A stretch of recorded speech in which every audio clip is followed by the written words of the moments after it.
Okay, day 32. This is where things get really, really interesting. Okay, so day 32, Dallas is going to show us the interior of the Sanhedrin. This is the Sanhedrin that we've seen pretty often, but what he's showing us here is that day 32 we're actually shooting in the Great Sanhedrin, and we're having the Great Sanhedrin here. This is really, really important because all of season 3 and season 4 there's been jokes about where's Nicodemus, why isn't he here, right? We should have seen him in basically every Great Sanhedrin scene. However, he's either been gone for different reasons, visiting family, doing different things, or he's been sick, he's getting over a sickness, all this different kind of things. But now I believe that we are going to see Nicodemus in season 5. And it's not just like a guess. It's not just me being like, oh, there's the Sanhedrin, so we should see Nicodemus. I actually have some really, really solid proof this time around that we are going to see Nicodemus. So let's jump into this and talk about this. So here's the Great Sanhedrin.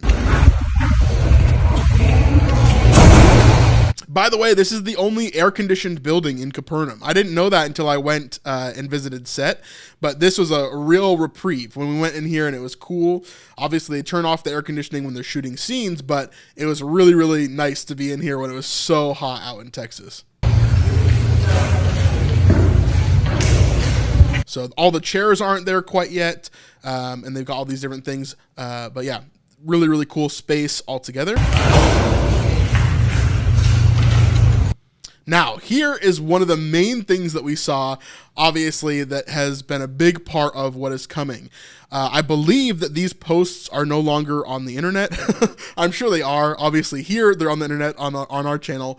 But I believe most of these posts have disappeared over the last couple of weeks, right after they were posted. This one is from Janice Dardaris, who is the wife of Nicodemus. If you remember from the very beginning, we have Nicodemus and his wife who come in, and Quintus talks to them, right? Like that's the very first part of The Chosen, essentially. And so we see here that she is going to Midlothian shooting The Chosen. She's talking about how cheap gas is in Midlothian in particular. So we have that there, obviously. So there's her post there. We also see another post on Facebook from her other account. Then we get this bombshell, which is her on set for season 4, dressed up in her garb for season 4. Now, if she's here, there's no shot that Nicodemus is not here. No? Like, there's no shot that Nicodemus is not here if she's here. So where are we right now in this picture here? We see that she is obviously dressed up. She looks great. I love this outfit. Super, super cool stuff. We also see behind her is a bunch of scrolls and different things like that. This could be a couple of different things, in my opinion here. We could be in the Beit Midrash, which we've seen before in The Chosen, right? We've seen scenes with Yusuf and his father in the Beit Midrash, or in the area where they have all the scrolls, the scroll room in Jerusalem. We've also seen scenes with Shmuel and some of the other characters that we saw throughout season 3. So we've been in this room quite a bit. I don't know if this is the exact same room or it's supposed to be something similar, but we do see her in this room, which would kind of say to me that she is not alone here, right? A woman, even as powerful a woman as she is, I don't think would be in here just like by herself for no reason. I think she's going to have to be connected to somebody. And I think most likely, did I say season 4? Sorry, my brain is still switching. Sorry, if I said season 4 back when I was trying to say season 5, yes, that's what I mean, season 5. Anyway, she should be connected to Nicodemus here, would be my guess, for sure. And that Nicodemus is going to have some sort of conversation with Yusuf or Shmuel or both. I think there's some trickery going on within some of these other scenes within the Sanhedrin where they're not showing Nicodemus very purposefully, and so we're going to look at those as well. But of course, Janice being here is a huge hint because we haven't seen her since season 1, and the only times that we have seen her is when she's connected to Nicodemus. She hasn't had a single scene like by herself, right? Maybe that changes this season, maybe I'm wrong, but this is a huge, huge hint that we're going to get Nicodemus in season 5 for sure.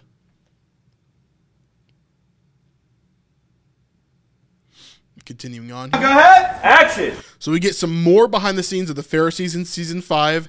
Shmuel has gone completely off the deep end. We have clips of him saying, Yusuf, he's not the Messiah, right? So he's completely off of the Jesus train. He's completely in the other direction. And here we're seeing a little bit more evidence of that as well as Shmuel leads. A scribe! We need a scribe immediately to record everything. Again, here is the Great Sanhedrin, where you're seeing a bunch of different characters here. And again, here is where we should see Nicodemus. We should see Nicodemus. I don't know if we will or not. I really hope that we do, because biblically and like historically, like we should, like he was part of the Sanhedrin. I don't know why he would be absent for so long. Yeah, I don't know why he would be gone for so long. I mean, the only thing I can really think of is maybe they just cannot get Eric Avari. Maybe he either doesn't want to do it, or he's sick, or whatever else. But we have heard from Jerry B. Jenkins, who is Dallas's father. He's actually spoken about this on Focus on the Family, I believe it was. A while ago, I did a video about this where Jerry actually says that we will see Nicodemus again in The Chosen. So we should be expecting him for sure.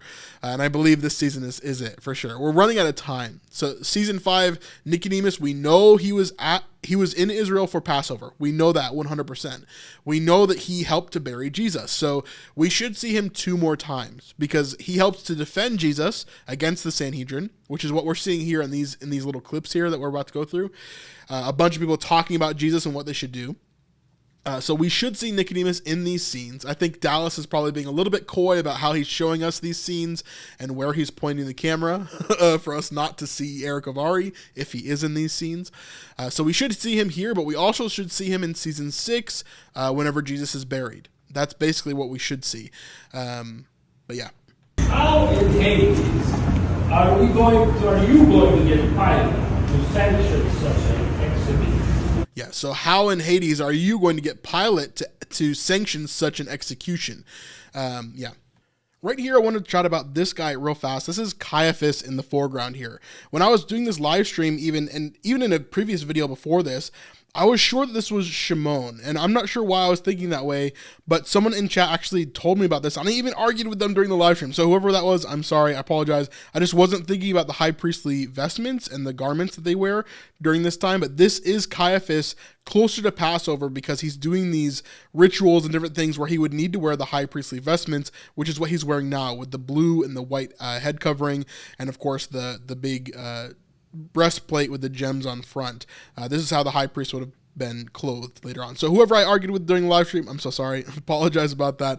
I want to get things correct, so I wanted to correct myself here, but I did cut out things from this video where I talk about him being Shimon, because that's who I previously thought that he was when I wasn't thinking about the high priestly vestments. So anyway, let's get back to this video.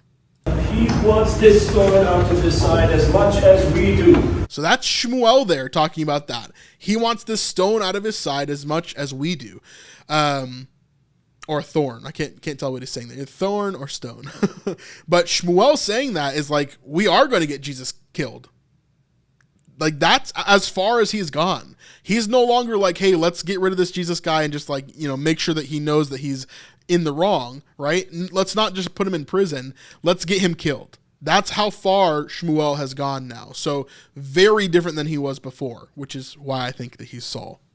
Who said we all feel him to be a thorn? Yeah, so that's Yusuf. He's saying, who says that we all feel it to be a thorn, right? He doesn't agree with Shmuel, obviously. Trying to say you haven't marveled at his. And then at the very end there, he says, you're trying to say that you haven't marveled at his teachings. And of course, they have. All the Pharisees have marveled at his teachings. There's 2 times in Scripture where this happened, which we've gone over previously. But yeah, obviously there's a big disconnect here between Yusuf and Shmuel now.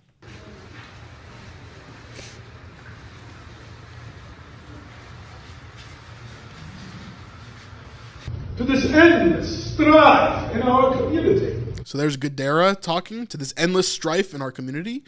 Let's see.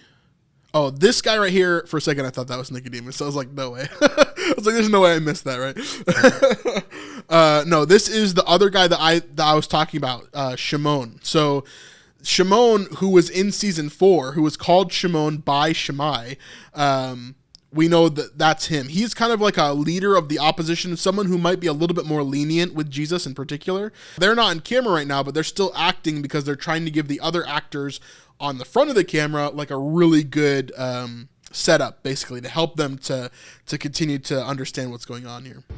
Jesus, the Nazarene, must be put to death. So they're serious now. They're not just like thinking about it. They're not joking about it. They're saying Jesus needs to be put to death. Like, that's a very serious thing that's happening.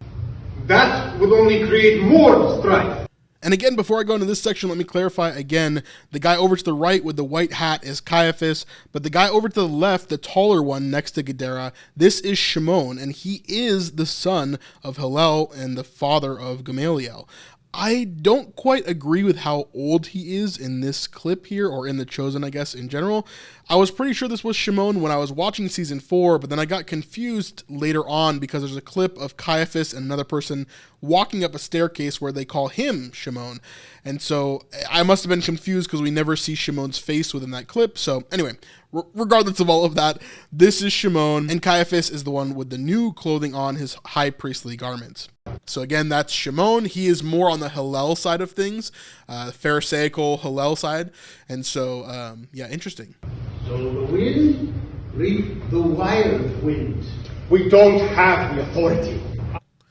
So here we have, I believe that's the guy without a beard, the one Pharisee without a beard. I can't remember what his name is. Starts with like an L or something. I don't remember off the top of my head. But we saw him in season 4 as well. He was the guy that was like really, really wanting to kill Jesus in order to get his whole club to be noticed, right? The club that wants to kind of complete Israel all the way from Dan to Beersheba. And so I believe that's him there, but I can't really tell in this blurry video. In Hades, are you going to get Pilate? No, it's not him. It's the other guy. It's the other guy from the stoning scene that was talking with the other Pharisees. I can't remember his name either, but he was in season 3 finale. He went with Shmuel and Yanni to the feeding of 5,000. That's who that is. To sanction such an execution. Okay, so that is the continuation of the scene that we saw earlier as Shmuel kind of stands up. I do think that Dallas is being very coy with his filming, though. I think behind one of those pillars has to be Nicodemus, would be my guess. For immediate authorization.